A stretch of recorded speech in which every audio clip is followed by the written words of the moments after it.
Sveiki, esu Ieva Pečiulienė, psichologė, dirbu Lotus Medica klinikoje.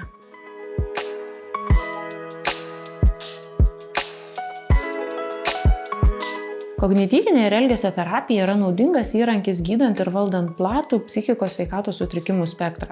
Ji visame pasaulyje pripažįstama kaip vienas pagrindinių metodų taikomų nerimo sutrikimams gydyti, tokiems kaip panikos atakos, socialinio nerimo, generalizuoto nerimo, obsesinio kompulsinio, potrauminio streso sutrikimų bei specifinėm fobijom. Taip pat jie efektyvi gydant nuotaikos sutrikimus, santykių, pykčio problemas, valgymo sutrikimus, stresą, priklausomybę, nemigą ir daugelį kitų būklių. Tačiau kognityvinė ir elgesio terapija naudinga ne tik žmonėms turintiems psichikos sveikatos sutrikimų, bet ir norintiems geriau save pažinti, lavinti streso įveikimo, problemų sprendimo įgūdžius bei didinti psichologinį atsparumą. Jeigu susidurite su minėtomis problemomis, mielai kviečiu užsiregistruoti pirmai konsultacijai.